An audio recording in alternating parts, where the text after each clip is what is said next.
so this is the part 2 for the van build out, the DIY van build out, because this is what it looked like after part 1. I wanted to get that carpet up, and it was pretty much a mess. So yeah, here we go.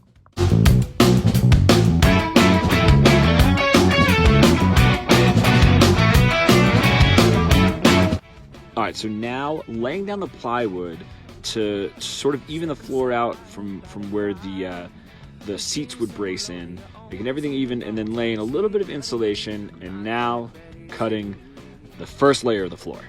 Super nervous about this cut, but it fits perfectly around all that. Just one handshake made me down. Face up, facing, shaking. Whoa, face up, facing, shaking. This is the bed frame. I salvaged it by lowering it a little bit. So this is actually the top bed, and then this was the bottom. So we cut the legs off, right, 4 inches, lowered it, and then I only wanted one 2x4 in the bottom, not 2. So did that, and I couldn't figure out a way to brace it on the bottom. I tried to put some cleats in, that didn't work. So I just used some excess plywood, and that'll just go right on the floor. Jewel fate. The hardest part, the hardest part. The move is sink down, level to the bed, right? And then if you see, it's got this lip. So I'm gonna cut a piece of wood that'll fit over this lip and brace it down a little bit more, so that you could potentially lay and then bridge across. So this bed will sort of go across. All the storage will be under here, and you could potentially lay this way. I should be able to brace it strong enough, but it might not be the strongest piece of the bed. So it might be best for like feet. Salvaging the sink did not work. It is somewhere, it's back there. I threw it. Get a little frustrated. Anyway, so I'm gonna build it all in one piece. So this is the bed. I have the bottom part of the frame here. So then the top part is gonna kind of come up and then sneak around there. So it's about 2.5 feet in, sneak around to that window. Let's see if I can make that cut.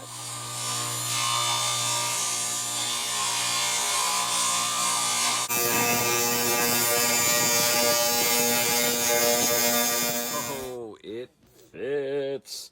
Obviously there's nothing down there, so fits right around that curve. With a little, I could pull it back a little bit just to make that corner snug.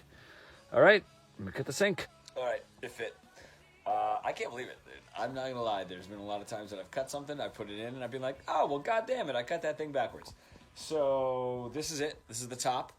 And right here, I'm gonna put the sink. All right.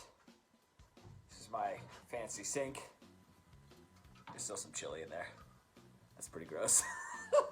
All right, I'm gonna trace it on and then cut a little bit in so that it holds right here. Yeah, let's see how bad I fuck this up. This is my rough outline of the sink. And before I get the skill saw out, I'm just gonna drill a hole to start it. I should probably plug that in. God damn it! I had a feeling that wasn't plugged in. But I do try not to keep tools plugged in, so there's no whoopsies. There's always some whoopsies. No fingers lost yet, though. That's good. Yeah, alrighty. I got my starter hoe, new blade. That's a little bit better that way. All right, let me see if I can fuck this up. All right, done. Let's see how this fits. All right. Sweet. Nice. All right.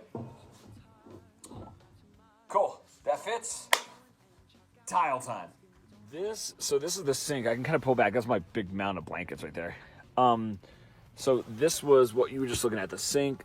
And I put the tile up and I put it lifted a little bit right there so that no water could get behind it. I'm not really sure how to, if I'm going to angle it, how to angle it. I'm obviously going to cut, that part off. And I have the same thing there, so I got to figure out how they're going to overlay with each other. And then I'm going to put the tile sort of up that way in all those spots to make it look somewhat nice. But that's the whole thing. And then this is the whole back table, the whole back end, the back doors right there, and of course the pizza box.